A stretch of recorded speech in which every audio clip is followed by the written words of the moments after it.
am Hannah Wallace and welcome to FinextraTV.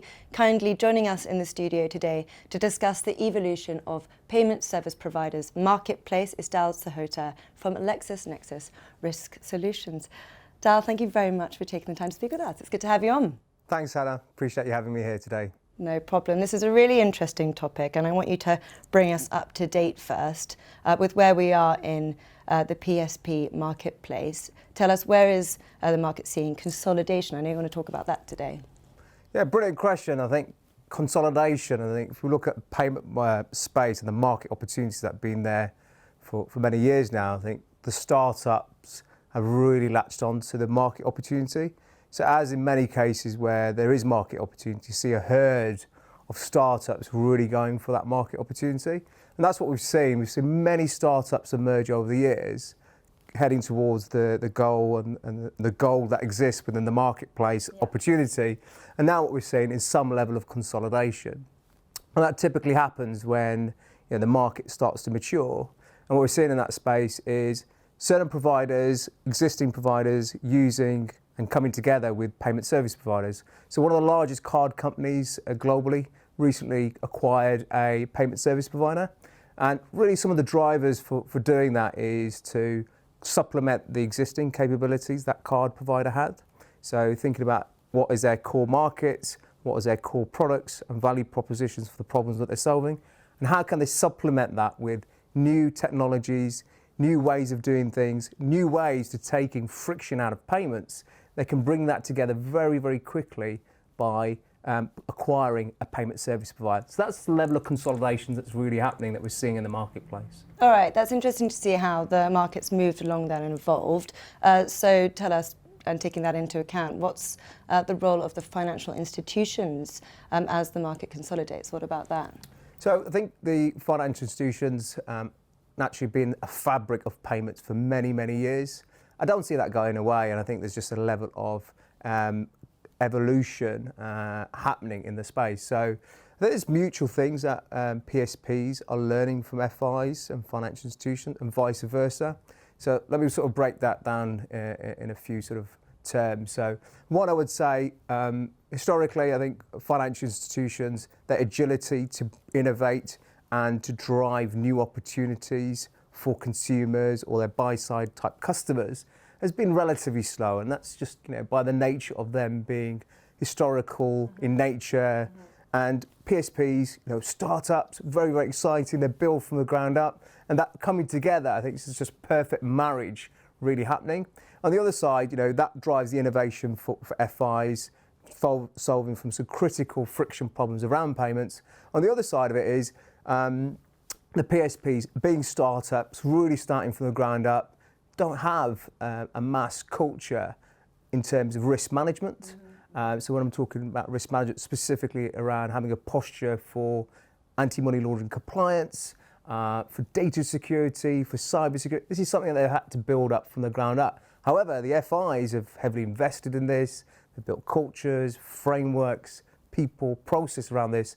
And that's the flip side of it. That's where the FIs can really help and aid PSPs in that space. And even some of that consolidation with banks acquiring PSPs, partnerships, working together, bringing together propositions and products that really solve for some big market problems. All right, that's interesting. You've done a good job to highlight there some of the challenges and opportunities at play as well. But there are some macroeconomic issues at play as well. So tell us a bit more about them and how they're impacting the financial institutions. Yeah, I think specifically if we look at security, and security can mean a couple of different things. So if we talk about specifically around fraud, so in terms of PSPs and FIs working together, we've seen post-pandemic, even during the pandemic and even prior, push payment fraud being a very, very critical problem out in the market. And in terms of solving for it, PSPs, the agility that they have, working with the FIs, with the experience that they have in managing this, some really unique aspects coming out in terms of evolution of products and features. So two-factor authentication, whether it's through your mobile phone, whether it's through a device, for biometric fingerprint to ensure that the payment initiation is being done by a non-fraudulent person or institution. Equally, on the reverse side of that, you're paying the right person. So with FIs opening up their infrastructure through open banking, PSPs are leveraging that, fintechs are leveraging that. So actually at the point of payment initiation, you can be assured you're paying the right institution, the right account number, and you're not going to be done by a fraudster. And that's a critical problem I see being solved for by both parties working together, partnering together to solve for that problem. All right, so leading on from that quite nicely, we're constantly talking about conquering payments friction and how to go about doing that. So it'd be great if you could end on telling us some of the emerging trends you're seeing in this space. Yeah, I think what we've seen play out and still playing out is faster payments cross-border. So payments, I think there's two elements to it. So one is, can I pay cross-border same day? So B2B, B2C, etc., same day. But the underlying settlement of the physical money or the digital money moving across, does it always happen on the same day? In some cases, certain cross-borders, even the actual payment being received by the beneficiary doesn't happen on the same day.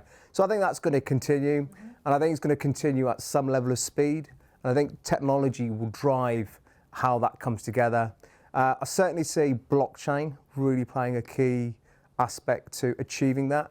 And the reason for that is, I think it's just that aspect of, from the ground up, greenfield approach to having an infrastructure that achieves this alongside, what rails that we already have. As those mature, I think greenfield through blockchain just gives a faster route to solving through the problem. And one of the largest banks in the world has invested in its own blockchain, its own network to make this happen. And that's a pretty bold move. And in my view, I think it's an exceptional move that they're making. And they are one of the largest dollar clearers across the globe. And again, with that particular firm, what they're also doing is not just investing in the technology, but they're also investing and partnering with other PSPs and fintechs to really sort of harmonize and take a lot of friction out. So whether it's making the payment the same day, the settlement happening on the same day, the friction around KYC being removed, the friction around AML checks, like sanction checks, politically exposed person checks. And I think one of the emerging trends that we're seeing is ESG. ESG is a really important factor to people, whether it's businesses, financial institutions, it's growing and growing and growing. And now the market really needs to respond to that. And I think that's going to be something that's going to be critical going forward. With the economic changes that we're seeing, high inflation rates, interest rates rising, I think there's going to be a greater emphasis, I think, from fintechs and PSP providers. How can they make money not degrade with high inflation? And I think some of the sort of lateral services to the right of payments, whether it's investment or lending, I think there's a great opportunity in this heightened crisis that's looming. I take the simple aspect to what fintechs have done already. So we see a number of companies that have come to market, becoming more of a cashless society in many parts of the world. Yep. And sort of the old habits of putting money in the jar at the end of the day, those days are long gone in certain parts of the world. We've seen fintechs do roundups on card transactions, roundups on cashless ways of paying. And those roundups go to investing in a way actually consumers have never imagined before. So I think that's really solving. And then as we see in certain parts of the world on the lending side, which is part and parcel of the payments ecosystem, especially in sort of emerging economies or where there's exclusivity out of banking. So the unbanked, those populations are becoming banked. And I think their fintechs and PSPs have provided access to lending through FIs. I see that growing, and I think that's another great way to counteract some of the large macroeconomic changes that we're going to see play out in the market. Some really exciting emerging trends there, and some interesting predictions as well, which I'm looking forward to reflecting on further down the line with you, Dal. But we'll leave it there for now. Thank you so much for sharing your insights. It's been a pleasure. My pleasure. Thanks very much, Hannah. Appreciate it.